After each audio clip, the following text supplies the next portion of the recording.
예, 안녕하십니까. 이제 다음에 이제 또 소개시켜 드릴 인물은 북원의 두 명의 부인입니다. 그리고 두 명의 딸들도 있는데, 아무튼 이 네 명의 여성들을 소개를 시켜 드릴게요. 자, 첫 번째 부인이 있다고 했는데, 이 여성은 탕이바오라고 합니다. 한국어로는 당이보예요. 근데 그냥 탕이바오라고 할게요. 1924년 1월 12일 날 결혼을 하고요. 그 해에 이제 부걸의 나이가 17살, 그리고 탕이바오가 20살이 됩니다. 그 다음에 이 여성의 집안은 타타라시 8기 집안으로 강소황제 후궁인 그 금비와 진비의 조카딸이 되는 여성입니다. 진비 같은 경우는 강서 황제한테 엄청 총애를 받던 후궁이고요. 그것으로 인해서 나중에 그 유무태우한테 미움을 받게 되고 자이태우도 당연히 좋아하지도 않아요. 그래서 나중에 이제 이 여성을 우물에 빠져서 익사를 시켜버리죠. 그러다 보니까 이제 금비 같은 경우, 그 친언니가 금비예요. 금비 같은 경우는 어쩔 수 없이 조용히 살 수밖에 없죠. 자이테오한테 그, 자이테오한테 미움을 받으면 죽잖아요. 자기도. 그러니까 이제 쭉도 못 쓰고 이제 조용히 사는 거예요. 그래서 되게 소심한 성격이 되고, 뭐든지 그냥 조심하게 되는 그런 사람이 돼버렸다고 합니다. 그리고 평생을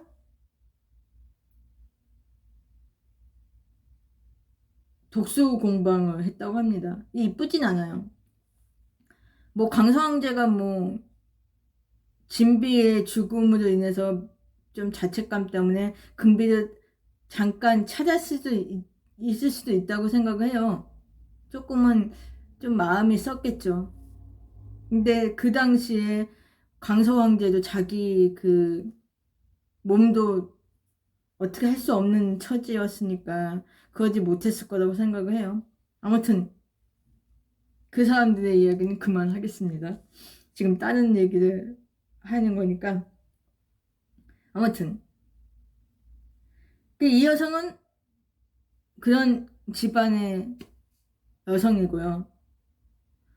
아, 원래 이 사람이 처음에는 이제 어릴 때 그 근비가 이제 나이가 들으면서 외로우니까 자기 곁에서 실용을 들고 말동무를 할 아이가 계집아이가 이제 필요하다고 해서 이제 이 아이를 입궁을 시키고 자기 곁에서 있었다고 해요. 금비 옆에서. 그래서 이제 그 둘이 이제 뭐 말동무도 하고 뭐 심부름 같은 공부도 했었다고 해요.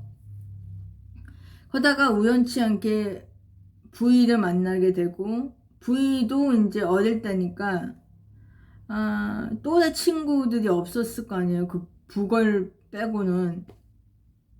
그러니까 아마 북월보다 먼저 입궁을 했을 가능성이 높아요. 이 나이를 그 계산을 해보니까. 근데 아무튼 근데 이제 부위를 자주 이제 만나게 될 그런 게 있었나 봐요. 자주 만나면서 이 탕이 바오가 원래는 부위한테 마음이 있었다는 거예요. 근데 부위 같은 경우는 이 여성한테 마음을 주지 않았다고 합니다. 되게, 매정하게 대했다거나, 뭐, 그랬던 것 같아요. 그리고 이제, 부걸이 이제 입궁하면서 이제 세 명이서 이제 친구처럼 이렇게 놀았다고 해요. 하지만 이 두 형제는 그냥 친구, 누나 이렇게만 생각을 한 것 같아요. 그래서 그렇게 뭐 이성으로 좋아하지는 않았다고 합니다. 하지만 이제 그 집안 그런 게 있으니까 그 집안끼리 같은 뭐 황족 아니면 뭐 공신 황족 공신 이렇게 해갖고 결혼을 시키는 게 그 당시에 전통이었기 때문에 제가 말이 조금 틀려도 그냥 이해하고 들어주세요. 아무튼 그 비슷한 집안들끼리 결혼을 하니까 타타다시도 거의 그 후궁이나 그 황족 그 남자한테 결혼하는 여성들이 많은 집안이에요. 그러다 보니까 이 타이바오도 자연스럽게 그냥 그렇게 결혼을 한 것 같습니다. 부걸이랑.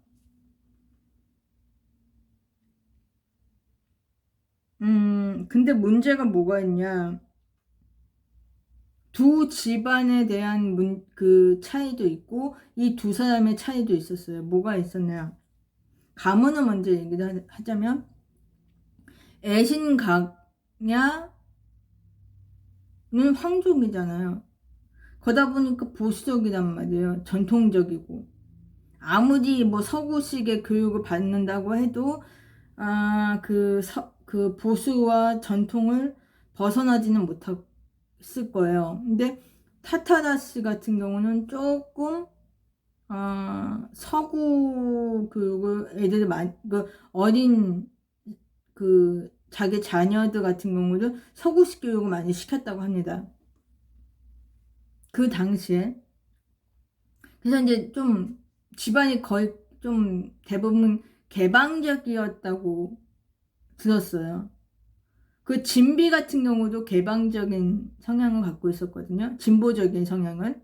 그러니까 이 탕리바오도 조금 진보적인 성향을 갖고 있었던 것 같아요. 그러다 보니까 부걸 같은 경우는 아까 말씀드렸던 것처럼 보수 전통 그쪽 가단 말이에요. 아무리 어려도.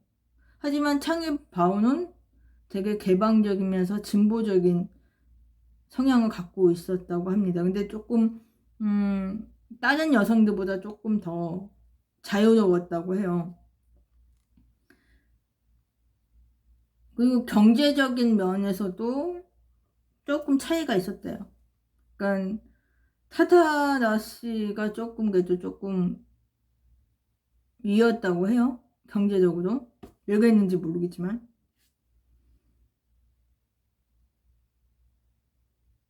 근데 이거 아닐 수도 있습니다. 제가 해석을 잘못한 걸 수도 있으니까 이게 좀 틀리다고 하시면은 댓글로 알려주세요. 저도 조금 불안해요, 좀.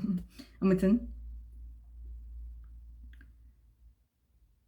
그래서 이제 두 사람의 결혼을 했지만, 거기서 사랑을 싹 트기에는 그 기대가 하기는 어려웠다고 하는 거죠. 뭐가 맞아야 뭐.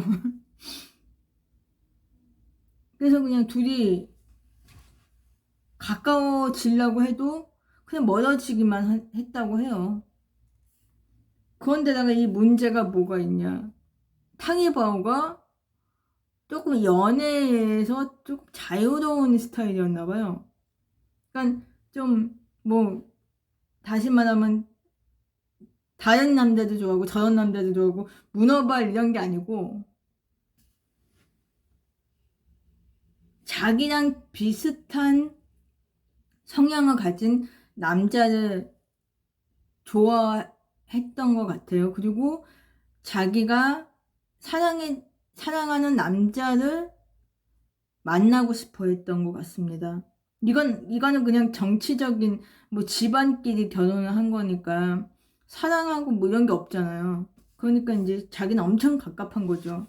결혼했는데 자기보다 3살이나 어리고 애가 좀 애인데 보수적이고 깝깝해 죽겠는 거예요. 결혼 생활이. 이 여성이 그 당시에 뭐 정치, 시사, 그리고 신문 이런 거에 되게 관심이 많아서 막 이렇게 스크랩도 많이 해놨다고 해요.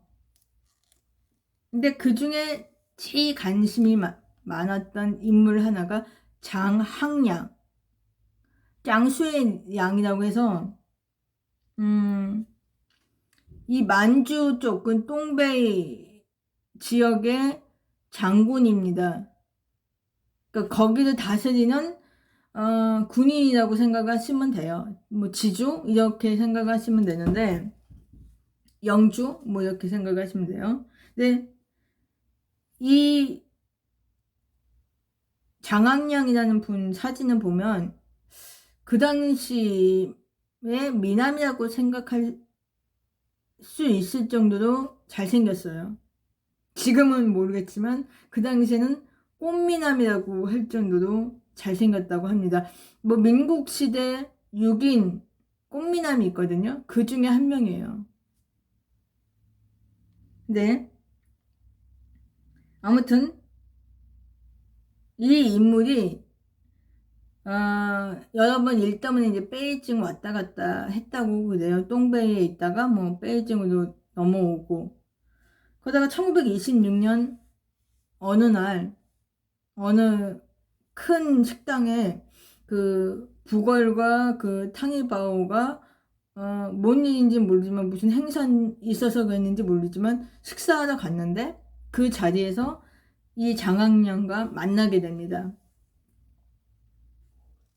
그러면서 이 탕이바오가 워낙에 자기가 그 전부터 신문 같은 걸 많이 읽고 그다음에 장학량 기사를 스크랩해갖고 따로 모아놓을 정도로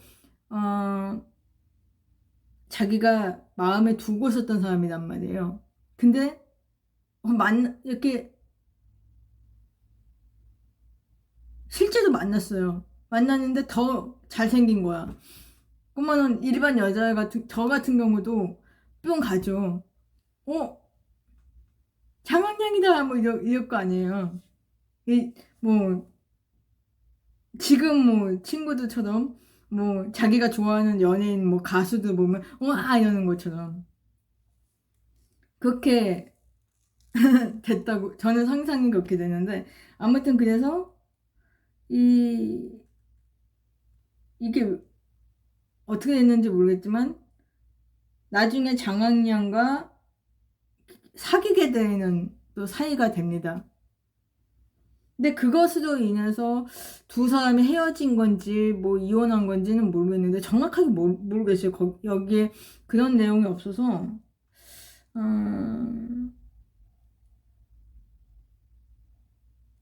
그래서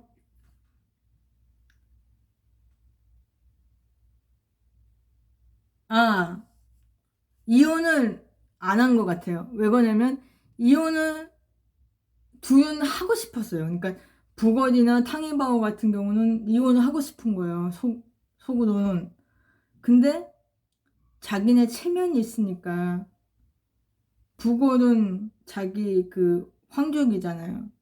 그것도 황제 동생인데 그리고 이 누구야 탕이바오 같은 경우도 자기 그 집안 체면이 있고 그러다 보니까 이혼을 못 하는 거예요. 용기 있게. 그 당시만 해도 여성이 먼저 이혼을 요구하기는 엄청난 큰 용기가 필요한 거죠. 그리고 그렇게 했다가는 조금 문제가 생기게 되고 그래서 속만 태우고 있는 거예요, 둘이서. 그러다가 아주 좋은 기회가 생깁니다. 뭐가 있냐면 1929년에 일본에 유학을 가버리죠. 그리고는 그냥 영원히 헤어진 것 같아요. 그래서 1931년에 아닙니다. 죄송합니다. 이거 아니에요. 자, 다시 얘기할게요. 아, 언젠지는 모르겠네. 잠깐만요. 음,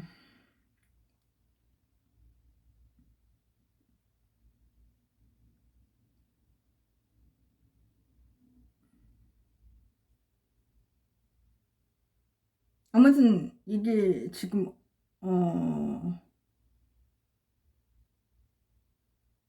이게 언젠지는 안 적어놨네. 여기 있다. 죄송합니다. 1937년 4월 3일 날 도쿄에서 군인회관이라는 곳에서 사카 히로시와 혼인식을 올립니다. 근데 꽤 오래 있다가 혼인식을 올리네요. 그러니까 한 8년 만에 다른 여성과 결혼을 하게 됩니다. 근데 이게 정치적인 혼인인지 외교적인 뭐 수작이라고 이제 모든 이들이 생각을 했다고 해요. 그렇죠. 겉으로 보기는 그렇죠. 근데 이들이 실제로 연애를 했을까? 안 했을까? 그거는 모르겠어요. 근데 제가 보기에는 연애를 좀 하고 결혼을 하지 않았을까? 그러니까 둘이 좀 마음에 두고 있지 않았을까라는 생각이 들거든요. 왜 그러냐면 이 부걸이 일본에서 그 일본 육군 사관학교에서 공부하기 전에 들어갔던 학교가 거기더라고요. 제가 그 앞에서는 좀 이상하게 썼는데 여기서는 보니까 일본 귀족 자제들이 다니던 대학교에서 공부를 했다는 거예요. 무슨 과인지는 모르겠는데. 근데 거기에 아마 사카히로 씨가 또 학생으로 있었지 않았을까. 제 딴은 그렇게 생각을 하거든요. 그래서 이 두 사람이 그때 좀 알고 지냈고, 둘이 이제 조금 사랑이 아니어도 좀 지금 말처럼 썸을 타고 있지 않았을까. 그래서 나중에, 어, 둘이 사랑하게 되고, 그래서 이제 결혼까지 꼬린한 게 아닌가. 아니면 뭐 그냥 정치적인 그런 이유로 결혼을 한 게 아닌가. 뭐 이거는 모르겠지만 저는 전자였으면 좋겠습니다. 또 소설 쓰고 있는데 그 넘어갈게요. 자꾸 이상한 소리 하니까. 아무튼 근데 V 같은 경우는 이 사실을 알고 나서 되게 크게 분노했다고 그래요. 일본에서 자기한테 통보하는 식으로 이 사람들을 결혼을 시켜버린 거예요. 그러니까 더 열받는 거죠. 또 열받는 게 뭐냐? 아니, 이것들을 결혼을 시켜놓고는 일본에서 자기한테 압박을 해요. 무슨 압박을 하느냐? 자, 제위승계법이라고 해서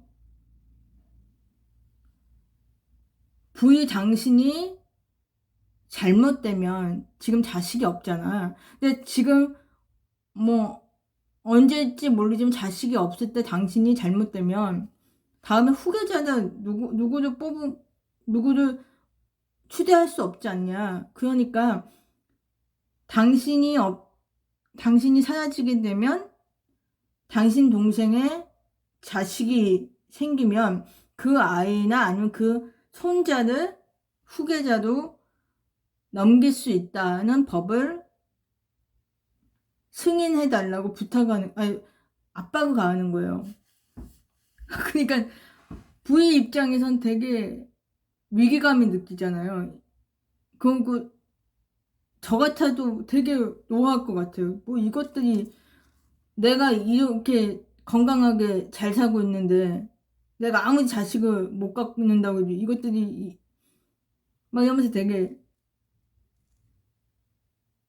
분노를 했다고 합니다.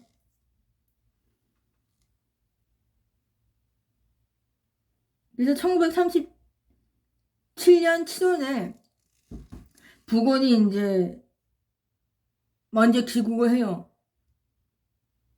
부인 놓고 이제 혼자 오게 되고, 부인도 뭐 환영을 했대요. 그때는 되게 열렬하게 환영을 했다고 합니다. 그리고 이제 9월이 돼서 이제 2개월 지나서 사카 히로시가 장춘으로 이제 그 당시 그 만주 정권, 계래 만주 정권이 장춘에 있었거든요. 거기 이제 남편 따라 옵니다. 근데 보니까 임신 중인 거야. 야, 부인한테는 되게 열받는 거죠. 이게 뭐지? 제 아들 나면 나 큰일인데? 저거 어떡하지? 막 이렇게 엄청 조바심을 느꼈을 거라고요.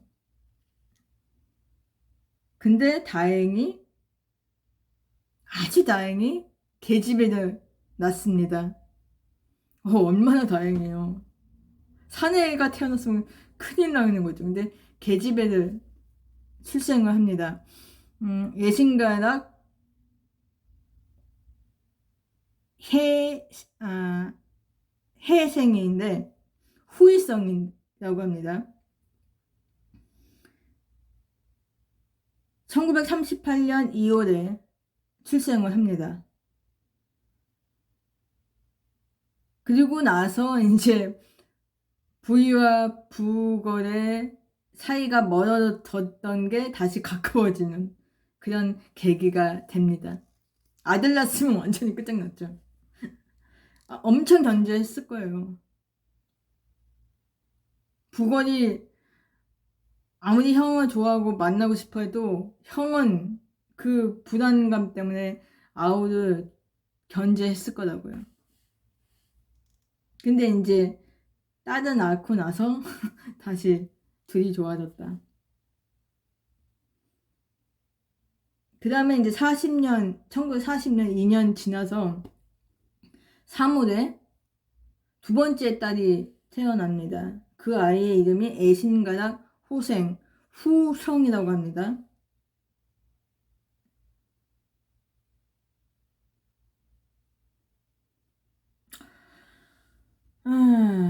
그러니까 뭐 푸이한테는 되게 다행스러운 거죠.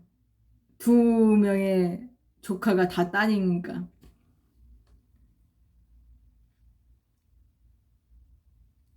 그리고 1943년 가을에 다시 이제 일본 육군 학교, 일본 육군 장교들이 뭐 또 군사교육을 받으려고 일본에 또 몇 명 건너가게 됐대요. 그때 부걸 가족들도 거기 건너가게 됩니다. 그래서 그 당시에 도쿄 대공습이 발생했다고 해요. 그래서 부걸과 사카 히로시가 생이별을 합니다. 그것을 보면 이제 전쟁의 잔혹함을 알 수 있다는 거죠. 그러니까 부걸과 그 세 명의 모녀가 이렇게 갈라진 거예요. 근데 그 헤어짐이 꽤 오래 갑니다.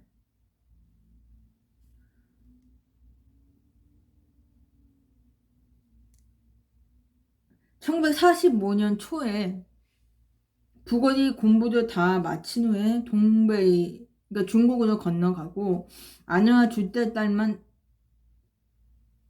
데리고 또 가요. 이 얘기는 이게 아니네요. 이거 다시 이제 조금 이거는 그 앞에 이야기는 그냥 제 실수입니다. 다시 이제 거기서 이제 조금 나중에 얘기할게요. 네. 아무튼 이 큰딸 혜생만 두고 그 다들 중국을 가요. 그래서 이 혜생이라는 큰딸은 거기서 그냥 남아서 공부를 합니다.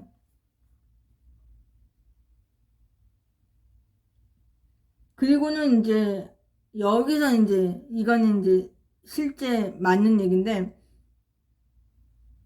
부걸과 혜생은 그 이후부터 만나지도 못해요. 그건 이제 나중에 말씀을 드릴게요. 자, 1945년 8월 15일 얘기를 또 하는 거예요. 일본이 이제 한복하고 나서 부위와 부걸이 급하게 도망가느라고 자기네 처자식을 그냥 냉패겨 치고 선양공항으로 도망을 가요. 그래서 거기서 비행기를 타려고 하다가 소련군한테 체포가 되고 소련으로 가버리죠. 그때부터 이제 사카 히로시의 삶은 아주 고난의 인생이 돼버리는 겁니다. 그녀 역시도 그러니까 전쟁 범죄자죠. 그 신분으로 국민당 군대에 체포도 당합니다. 그리고 이 국민당에서 일본으로 송환을 해버려요. 그러니까 일본으로 그냥 쫓은 거죠. 그래서 그 두 모녀, 그러니까 뭐 사카히로 씨와 그 두 번째 딸 호센과 일본으로 가버리죠. 그리고 이제 일본으로 이제 간 후에 그녀는 이제 두 딸을 키우느라고 어려운 생활을 해요. 막 어렵게 생활을 하는데, 그러면서도 계속 그 남편의 생사를 알아보려고 엄청 노력을 합니다. 하지만 그 정보를 얻지는 못해요. 애만 태우는 거죠. 그리고 1950년 8월에 중국인 전범들이 소련에서 중국은 송환이 됩니다. 그래서 부유와 부골은 또 다시 중국 그 니신 감옥에서 또 전범 신분으로 또 징역살이를 하게 되죠. 그리고 4년 후에야 이 사카 히로시가 이 사실을 알게 됩니다. 남편이 지금 중국 니신 감옥 안에 있다. 그래서 이 16살 난 큰딸 혜생에게 부탁을 해요. 그래서 이 딸이 장문으로 서신을 보냈는데 누구한테 보냈냐? 주울라야한테 보냅니다. 무슨 내용이냐?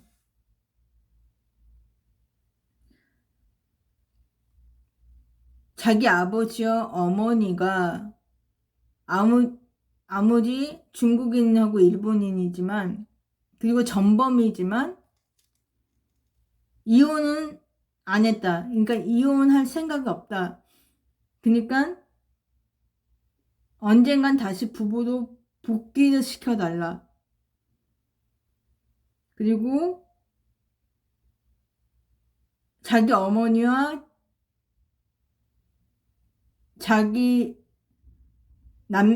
자매가 다시 중국으로 가서 아버지를 만날 수 있게 해달라고 이렇게 부탁하는 그런 편지를 보냈다고 합니다. 근데 그것을 인해서 주울레가 되게 큰 감동을 받았대요. 아, 효녀구나. 그래서 그가 이제 직접 나서가지고 중국과 일본 그 외교를 통해서 그 일을 도왔다고 합니다. 하지만 처음부터 만날 수는 없는 거죠. 지금 감옥에 있으니까. 그리고 중국으로 이제 이 사람들 데리고 와서 살게도 못했던 것 같아요. 무슨 상황이 있었겠죠. 그래서 곧바로 그렇게 못하고 그냥 그 상호 서신은 보낼 수 있게, 문안 서신 같은 경우는 보낼 수 있게 했다고 합니다. 근데 3년이 지난 1953년에 큰일이 발생을 합니다. 큰딸 회생이 19살이 되는 해에 어떤 일본 남자와 사랑에 빠져요. 근데 어머니가 되게 사카이 히로시가 크게 반대를 합니다. 아무리 네가 지금 일본에 태어났고 내가 일본인이지만 네 아버지가 중국인이고 너는 중국에서 태어났고 너는 중국민이다. 조국이 중국인데 어떻게 일본 남자랑 결혼을 하느냐. 그리고 우린 중국에 가야 한다. 아버지를 만나러. 아버지와 살아야 한다. 뭐 이렇게 해서 반대를 했다는 거예요. 대단한 여자 아니에요? 난 너무 감동 먹었어. 하지만 이 혜생이 끝까지 고집을 피워요. 이 남자와 영원히 사랑한다. 헤어질 수 없다. 그래서 아쉽게 4년 후인가요? 4년이 지난 후에 1957년 12월 15일 날 혼수 지즈카이 어떤 한 산간 지역 숲풀 속에서 두 남녀의 시신이 발견이 됩니다. 그 여성의 정체가 바로 이 큰딸 혜생인 거예요.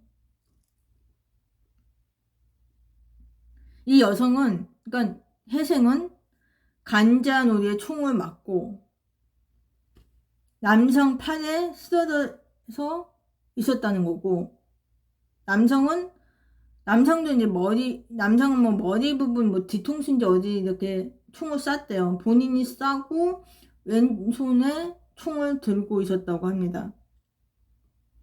한마디로 동반 자살인 거죠.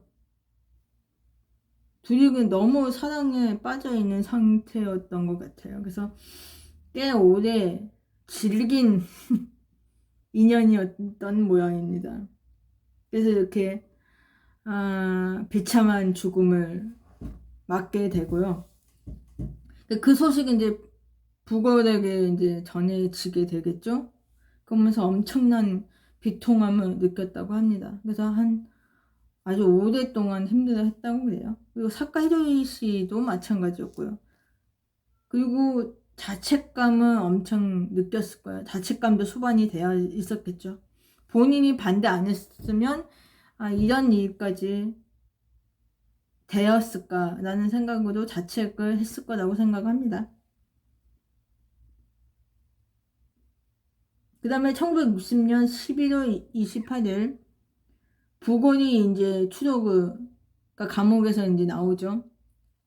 그래서 아까 말씀드렸던 것처럼 계속 말씀을 드리지만 경산공원 정원사도 일반 평민으로 돌아가고 얼마 안 지나서 주울레와 만나면서 이제 그때부터 이제 신중국 건설 사업에 공헌을 이제 하게 됩니다.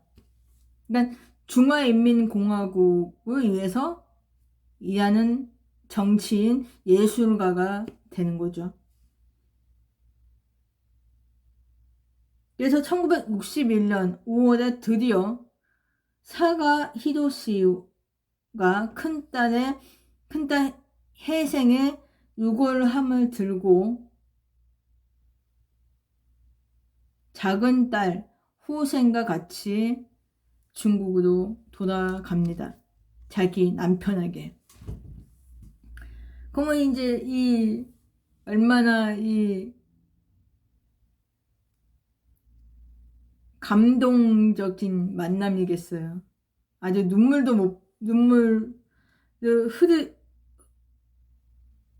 그러니까 보는 이에게도 막 눈물을 흐르게 할 정도로의 그 만남의 그 장면이 상상이 됩니다. 근데 이제 이 부골이 연이어서 계속 말을 했대요. 미안했어, 미안하오. 내가 죽일 놈이야. 이러면서 이렇게 포옹을 했다고 해요. 자기 아내한테. 그리고 사카 히로시는 그냥 눈물만 흐르고 그 뒤에서 자기 언니의 유골함을 안고 그 자기 부모들의 모습을 보면서 호생도 눈물만 흘렸다고 합니다. 실제 장면을 못 봐서 모르겠어요. 이 해석하니까 그렇게 나와 있어서 이렇게 상상이 되네요. 근데 문제가 아니죠. 문제가 있네요. 둘째 딸 호생이 너무나 오랫동안 일본에서 생활을 해와서 그랬는지 모르지만 중국 생활에 적응을 전혀 못해요. 그래서 어쩔 수 없이 자기 딸을 위해서 뭐 우울증 뭐 이런 게 있었나 봐요. 그러니까 혼자 일본으로 그냥 보낸 거죠. 그리고 두 부부만 남아서 이 중국에 남아서 살게 되는 겁니다. 그래도 다행히 호생이 1968년 한 남성을 만나서 결혼을 하게 되고 5명의 자녀를 두고 행복한 가정생활을 이뤘다고 합니다.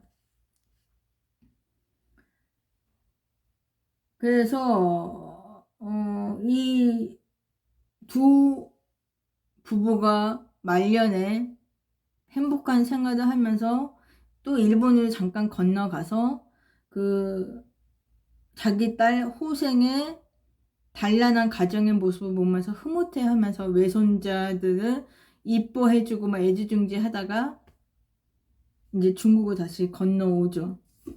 그래서 이제 사카 히로시도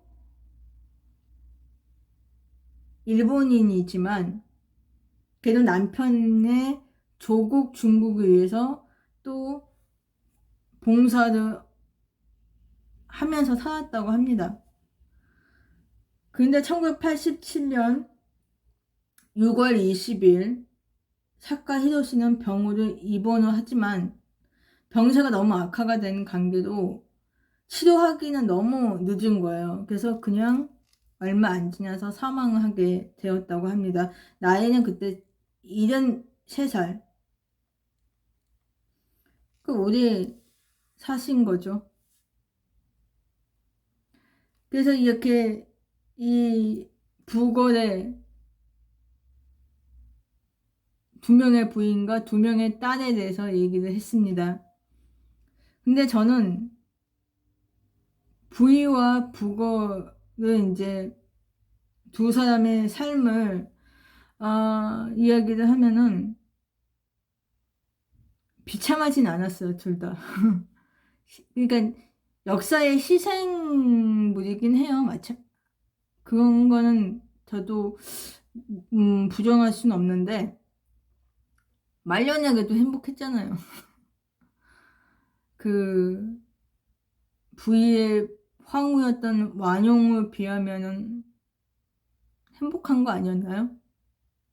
참 그 여성만 생각하면 좀 가슴이 아픈데 탕이바오는 어떻게 됐는지는 모르겠어요.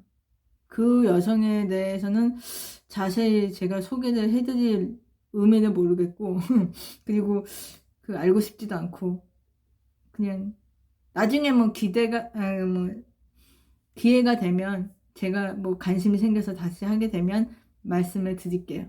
근데 이 여성은 그냥 넘어갈게요. 근데 사카 히로시는 저는 진짜 현모양처 중에 현모양처라고 생각합니다.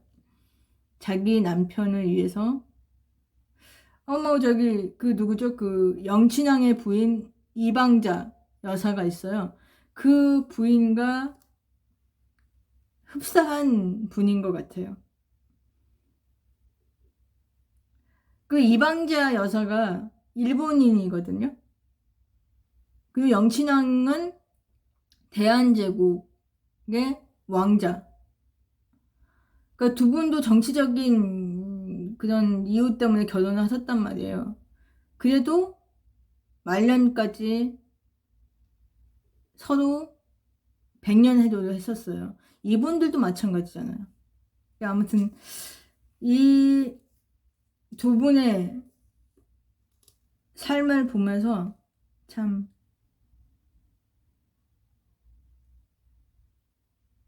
그렇습니다. 그 감명을 좀 받았다고 해야 하나요? 아무튼 이만 주시겠습니다. 감사합니다.